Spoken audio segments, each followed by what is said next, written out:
What's up, guys? Welcome back. We got some bad news, Detroit Tigers fans. We're 5-9.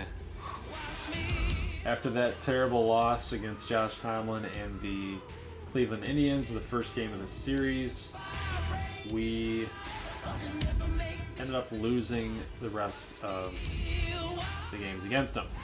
So, the Detroit Tigers, after starting 5-0, are now in the midst of a 9-game losing streak. Not good, not good. We're giving up a lot of runs. We're not scoring any runs. Check this loss out here. This is the game against Tomlin. Obviously, you guys saw that game with Fulmer having 12 strikeouts in the game. So great pitching performance, just didn't get anything done offensively. Bladen Hardy again struggling, ended up taking the loss in this game. Doug Fister getting lit up again. I think there was a game here. Let's see, where did he pitch last? It must have been this game.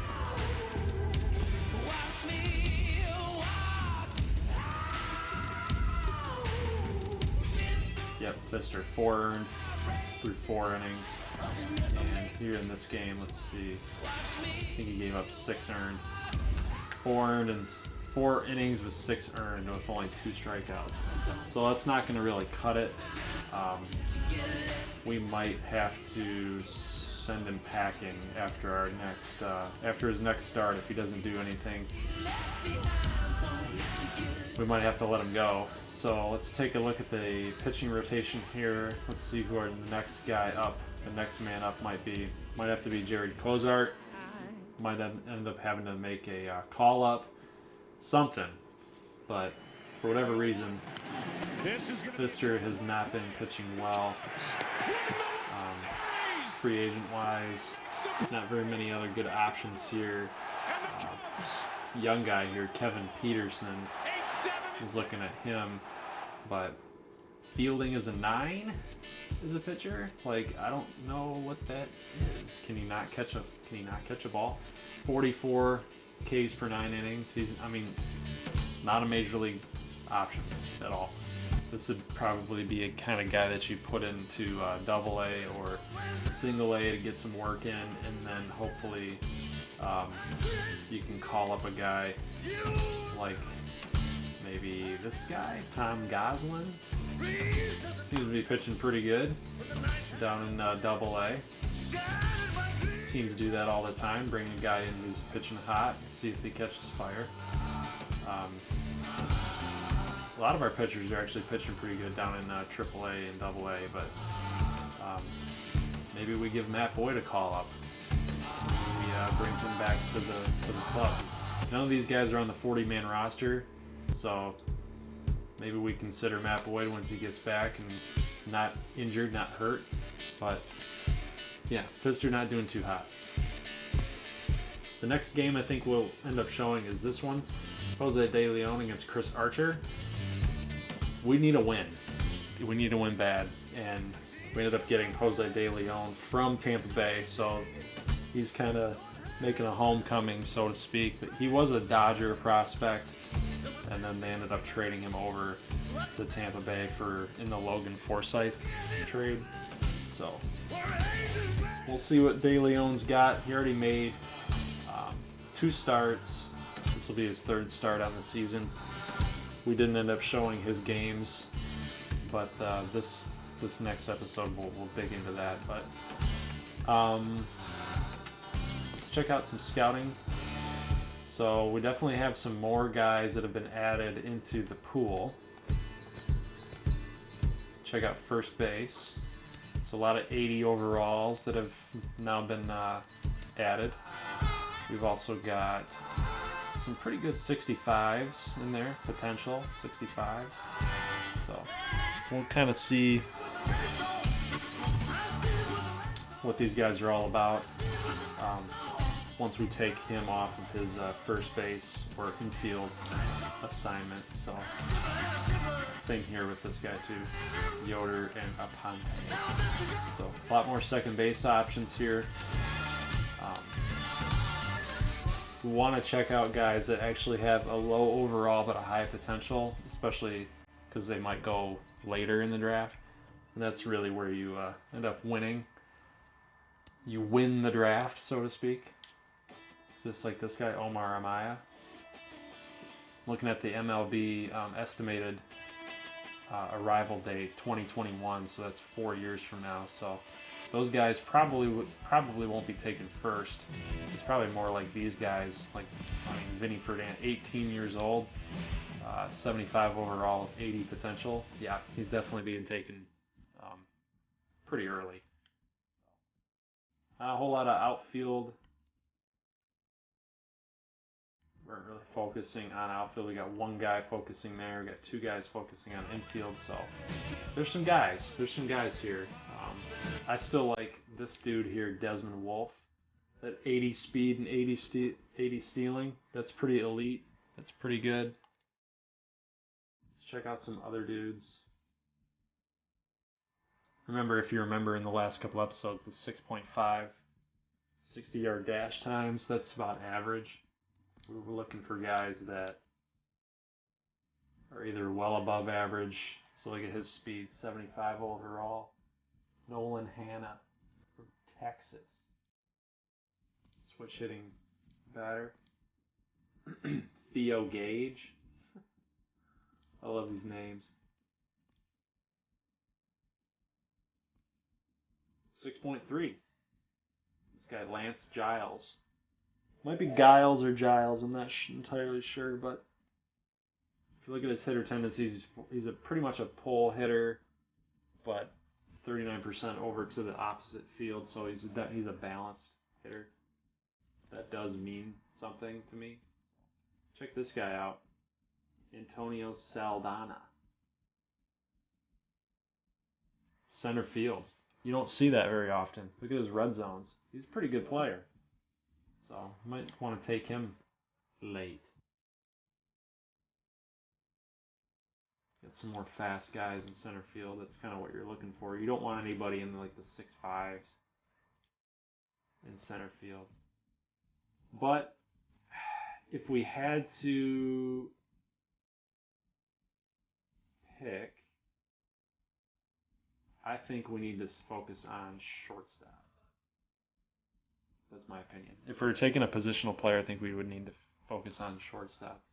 Zach Kozart's getting old. We don't really have anybody else there except for Gavin Cecchini. He might be ended up being a second baseman. He doesn't have the arm strength for shortstop, so if we're going to do anything there, we might be Rory Agawa from Japan. Wow. That's interesting. 6'4" speed. Arm strength's at 55 right now, but he's 80 potential. It's elite arm strength. They say he's a pull hitter. Okay, but he's a switch hitter, so that pretty much means he's better as a lefty. Contact versus righties means he would be batting left. So 65 there. Power 55. Yeah.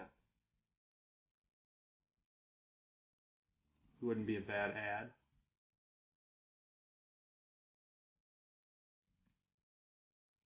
"6'5", 19 years old. He's pretty much a balanced type of hitter. 33, 31, 36.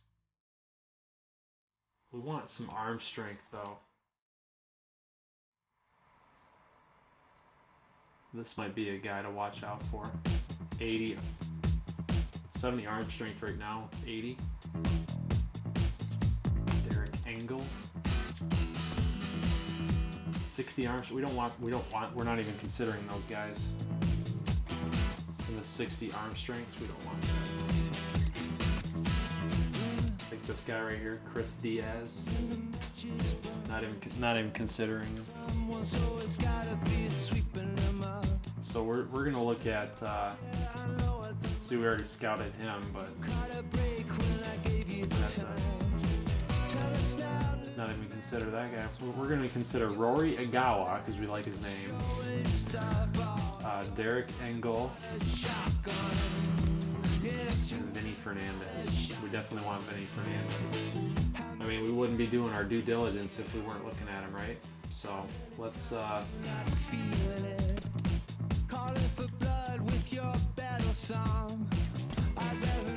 scout some Vinny Fernandez, and then let's go Hagawa. Right, so we got some shortstops we can scout. Let's go to the outfield. I think we want to go with Desmond Wolf. All right, cool.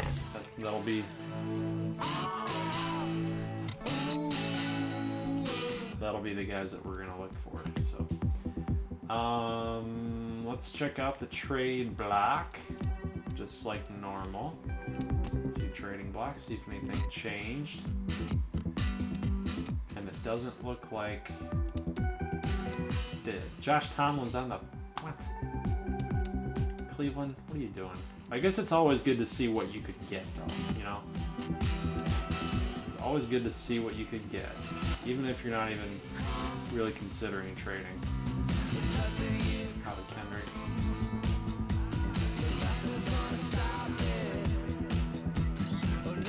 There's our boy, Candelario. We could shake things up in this episode. You guys have been pretty faithful. Coming back. You know what? Let's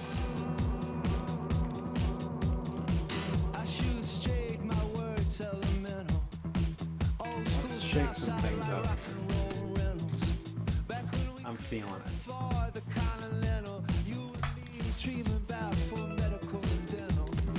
Yeah, let's do something.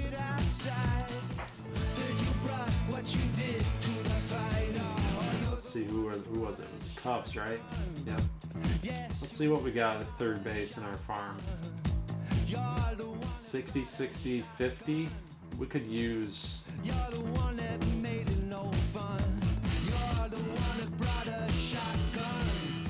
a guy like that. Plus, guess who else is on this team? Almora. We could do it. Let's go Almora and Candelario. All right, let's see what they would give us here. Do we want to part with Jacoby Jones? How different are they? 68. Let's take a look at both circles here. Jacoby Jones is a better reaction. He's got more speed. But Candelario's a better at bat. He's got a better bat. Jacoby Jones is more of a defensive whiz. Which we could work with that. You know, we could work with Candelario to get him better on his fielding. See how he's 6'1", Jacoby is 6'2". Take a look at his left and right. Candelario is a little bit better of a hitter. Although he can, Jacoby Jones can play everywhere though. So we might not want to get rid of him. What about Rico Cervantes? To suggest a trade.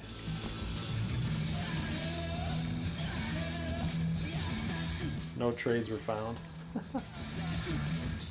Let's go. They want Joe Ross, Randall Grichuk, and James McCann for that? No, hell no.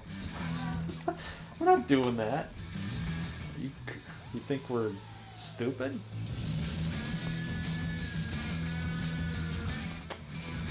You gotta part with something though, you know. Let's give them a reliever. Let's go with. Nope, they don't want Mark Lowe. Kyle Ryan, no. Shreve, no. So they don't really want a reliever, so they don't really need pitching, it sounds like. Fister?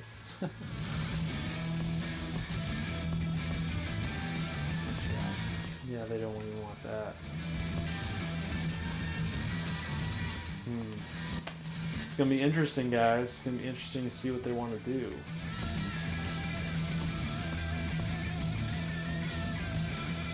Yikes.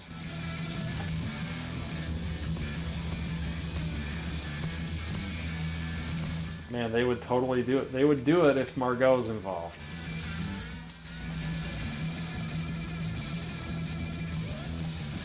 So we're saving some cap space.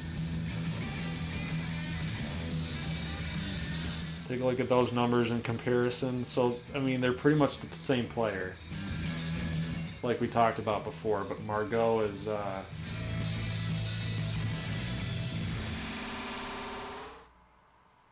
he's a little bit better only because of the speed. Another kick, here it comes. Swing and a miss! Swing and a miss! He struck him out with a slider! He has tied the Major League record! Man, oh man, that's tough. That's tough. With 20 strikeouts! Randy Johnson, Kerry Wood, Roger Clemens, and now Max Scherzer. That is tough. Pitchers in the history of this game to fan 20 in a game. I don't know if we want to make that deal either, you know, because Gavin Cecchini is kind of our second base of the future here. This is tough, guys. This is tough. This is tough. They don't want to trade for any of the wily veterans. They only want some young guys back, some young guys in return.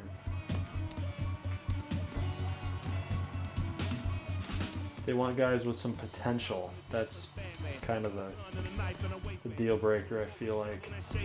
Like De Leon, see that? See, they want guys with potential.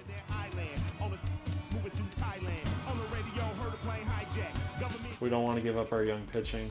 So, you know, Salvador Fernandez, I thought he was going to be pretty good. I mean, that velocity is insane, and he's 25, you know, 63 overall.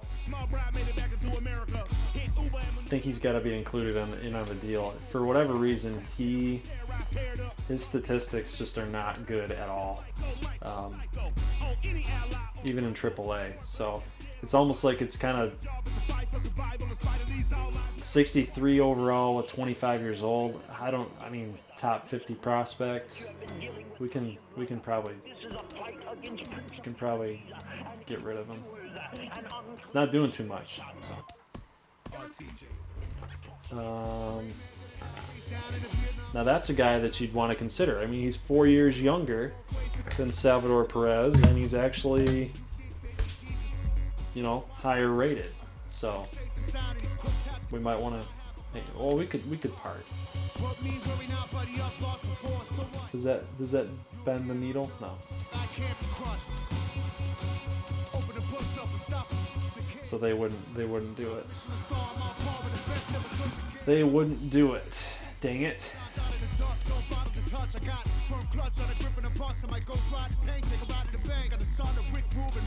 They definitely do that.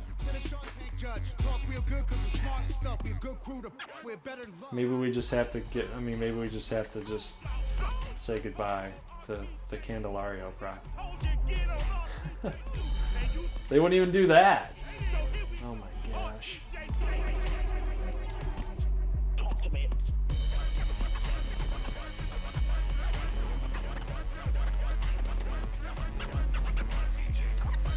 I don't know if this trade's going to happen. Let's go to the Dodgers, and let's see what they would do here for Yasiel Puig. 81 overall. We're going to have to give up some stuff. But see, look at this. The Dodgers would do this deal. See that? The Dodgers would do that deal. Sounds like we're getting Puig, boys. Oh, man. Man, I like Almora, too. He's one of my favorite guys. But, you know, Margot, just not getting it done. Just not getting it done. 154 average right now. Actually, really, nobody's getting it done, honestly. So,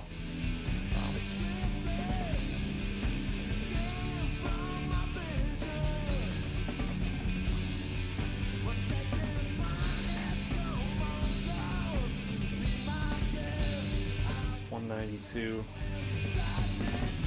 Yeah.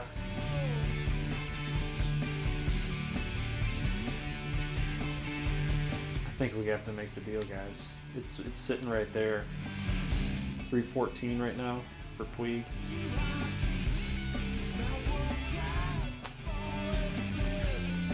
We've already got our catcher. So here's the theology, the methodology of, or the theory of what I'm thinking.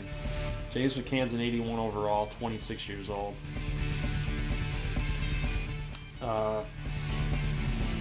There's not a whole lot going on with McCann. We have McHenry, McCann, and McMahon. 52 overall at 20 years old. I mean, that's pretty solid. That's pretty solid, but there's not a whole lot going on. So we can kind of part ways there. Salvador Fernandez got all the potential in the world, but he's 25, right? And the hits per nine and the K per nine leads to a lot of earned run average, a lot of runs he gives up. He's more of a situational player. I don't think he's a starter. Even though he's a 74 stamina, he's more like a relief pitcher that you use every single game. Like you throw him out there in big key situations to get a strikeout, or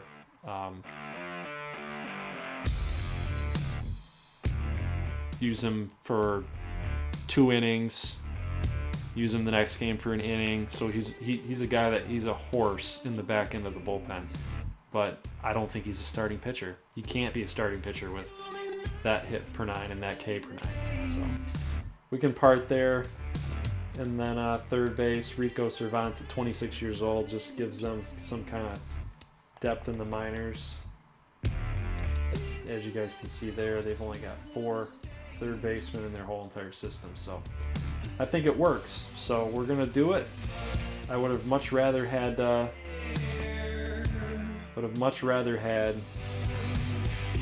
Albert Almora, but we just got Yasiel Puig in a Detroit Tigers uniform. Oh yeah.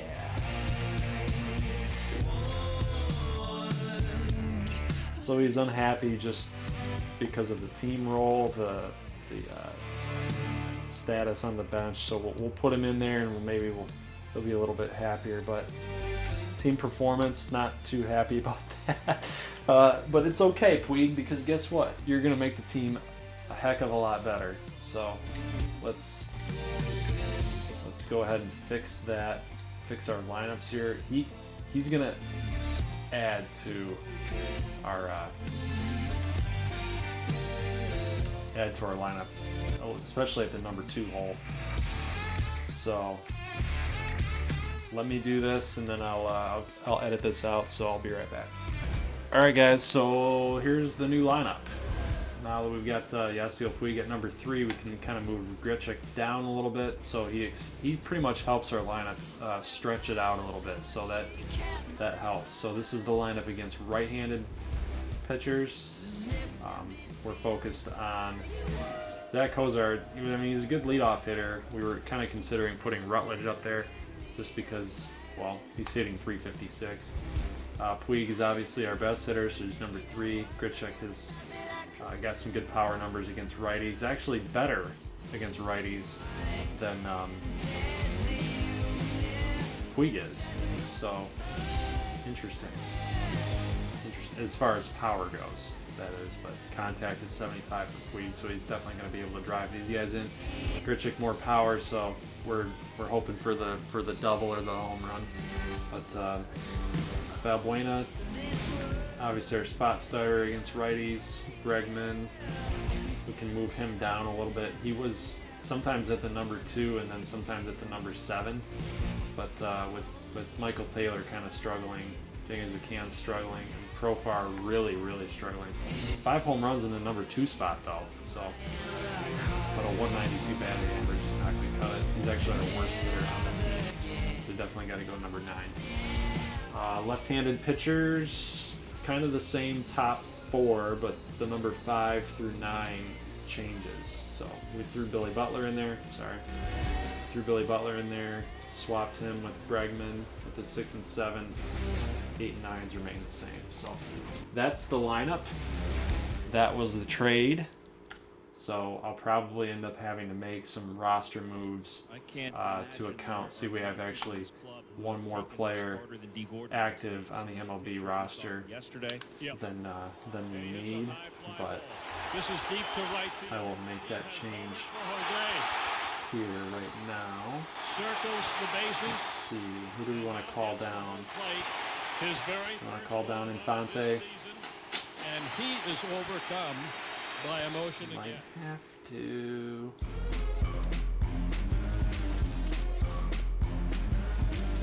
We need to call down Alberto Guzman.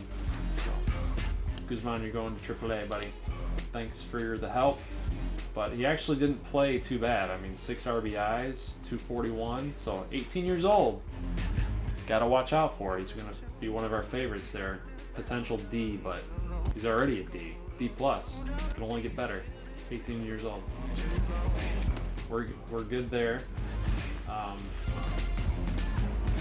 And I will post this, obviously, in the next few hours, and then you guys will see the gameplay against Tampa Bay shortly after that. So, if you guys like this video, like the trade, give a thumbs up, leave a like. If you like it and you love it, you want more of it, of the series, give me a little subscribe. You'll even hear me sing at the end of videos if you do. So, all right, Jose De Leon going up against Tampa Bay Rays next. See you guys later.